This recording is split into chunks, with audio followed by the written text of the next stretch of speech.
Yeah, I'd like to say peace to all the gods on earth and people of the universe. Peace and love. Just wanna let you know the black man's first. Original man. We're gonna drop a little something like this, you know what I'm saying, on how we feel on the real. Check it, yo. Who tells you when to work? The devil. Who tells you when you get a day off?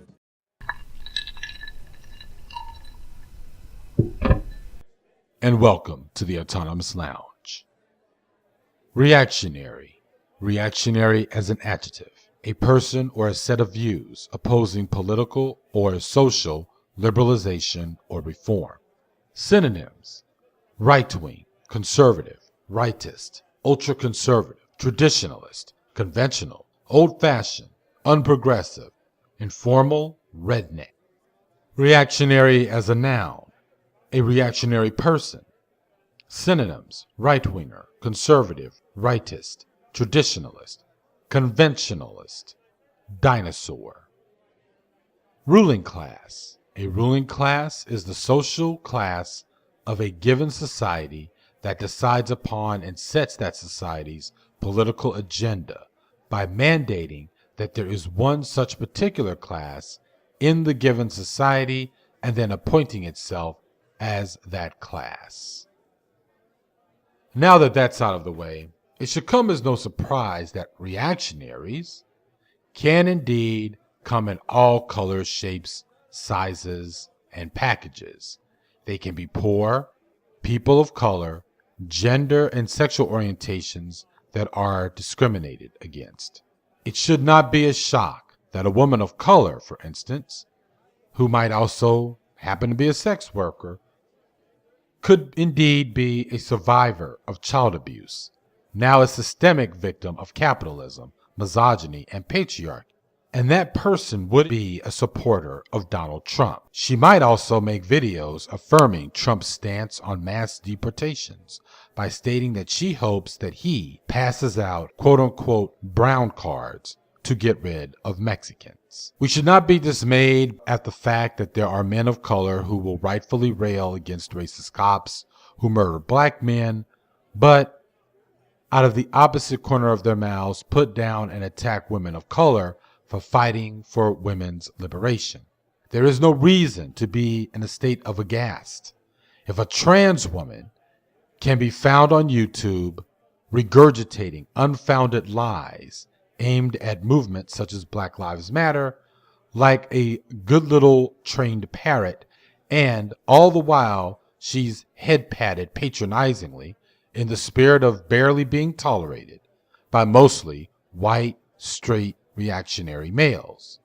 We should not be dumbfounded at straight women who claim they hate the mistreatment of men but will attack LGBT people out of the other side of their fucking necks. And finally, we should not be shocked at all when a working class person takes on the role as a useful idiot for the ruling class by attacking movements that seek to overthrow oppression.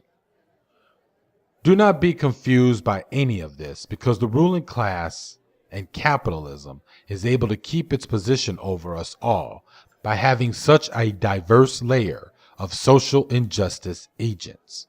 I don't believe this is intentional or necessarily a conspiracy as much as I think it's a happy accident, an accident that is a result of disunity, because each and every one of these circles are feeling the lash of the whip. But the issue here is that overthrow won't happen, because each of these oppressed circles feels that they have a chance at being equal to the oppressor one day. Men of color believe that they can attain the riches and power of the ruling class patriarch.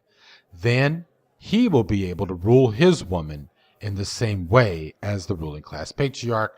Therefore, he will not be an ally to a feminist in his community. LGBT people think that those with white skin privilege among them, or the self-hating people of color among them, will only have to break the barriers that separates them from the straight rulers, so they should not be allied to the working poor or people of color. And finally, Bubba will continue to not recognize the humanity of people of color, and sees no reason to give a shit about women's rights because he thinks that all he has to do is get a square deal from the man.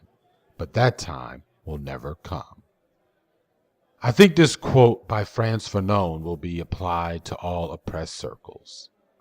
Every colonized people, in other words, every people in whose soul an inferiority complex has been created by the death and burial of its local cultural originality, finds itself face to face with the language of the civilizing nation, that is, with the culture of the mother country.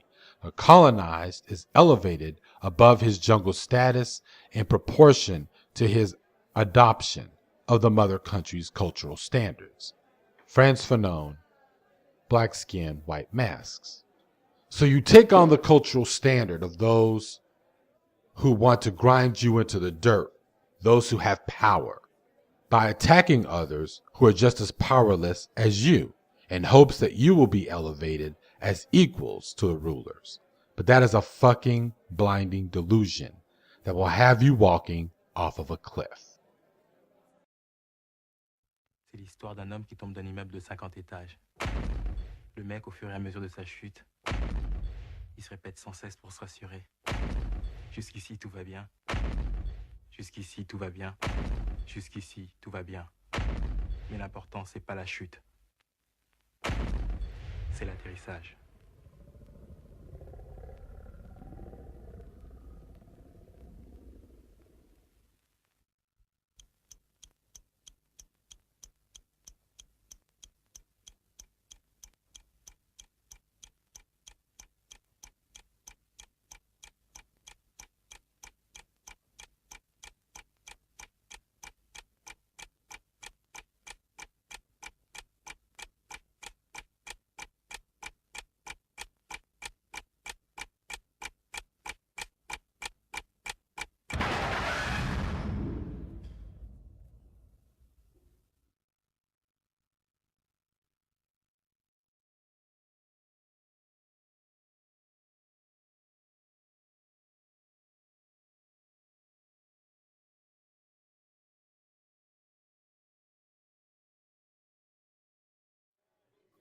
Now, I've never done a movie review, so now I will try. Please be brutal, and of course, spoiler alerts commences now. La Haine, well, my French is not only bad, it's also non-existent, but La Haine, if translated to English, means The Hate, is a 1995 film written and directed by Mathieu Kassovitz about three friends, an Afro-French boxing gym owner who just clawed his way out of dope slinging, a Jewish immigrant roughneck looking to avenge the death of a neighborhood kid killed by cops, and their Arab friend who is a lot like Smokey from Fridays, walking up and down the streets of the hood just playing. The film takes place in the suburbs of Paris, which comes to my mind as to how the ruling class of the bastion of neoliberalism, known as Manhattan, would love to restructure New York City, have all the rich and the middle class in the inner city, and push all the poor and working poor to the outer boroughs. The story begins in the aftermath of a riot that takes place in the projects of the outer boroughs after a young Arab is arrested and beaten to critical condition by the police. The victim, Abdel, becomes the battle cry for rebellion among the youth, and the three main characters are left to make sense of what is going on. Huber, played by Hubert Kund, is the African brother who worked hard to get out of the drug trade by saving to buy and run a boxing gym. Unfortunately, the gym was set on fire during the riots. While he was a friend of Abdel and angry at the brutality committed against him by the police, Huber is also angry at the blind rage that shattered his dream. He even asks why the fuck people didn't take this out on the police or to the bourgeoisie in the inner city and not Huber's business. Saeed, played by Saeed Tangmui, I'm pretty sure I fucked that up, is more like the Joker, as I had referenced him to Smokey of Fridays, but in a little less slapstick kind of way. He represents more of the middle ground between the three friends, as he too is angry at Abdel's attack and even participated in the riots, but feels that they were futile and still only wants to see the moments in front of him. He could riot one minute, then look for his next blunt and chill and shoot the shit the next.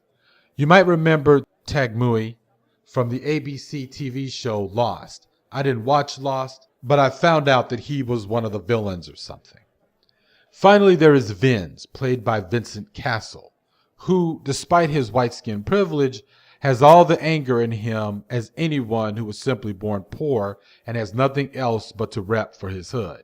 He feels more strongly than the rest of the trio that Abdel is a homeboy who needs to be avenged and swears to his friends that if Abdel's condition gets worse or he dies, Vince is going to kill the first cop he sees as an act of revenge. Huber and Saeed don't want Vince to do this, and so for the next 24 hours, the friends wander about the projects and eventually venture into the city, trying to keep Vince under their watchful eye, since Vince happens to have a cop's discarded gun in his possession. Mathieu Kassovitz has always cited Spike Lee as an inspiration, and it shows in this movie. It has the same slow boil to a burn as Spike's Do the Right Thing. The opening of the film, showing actual live footage of recent Paris riots, then in the early 90s, responding to police brutality with Bob Marley's Burning and Lootin' playing in the background, was a very powerful sequence and set the movie's tone all the way to its tragic end. This movie has shown that no matter the country, the struggle is the same among poor youth and the ruling class and their state agents, the police. And most importantly than that the last 20 years, not a damn thing has changed.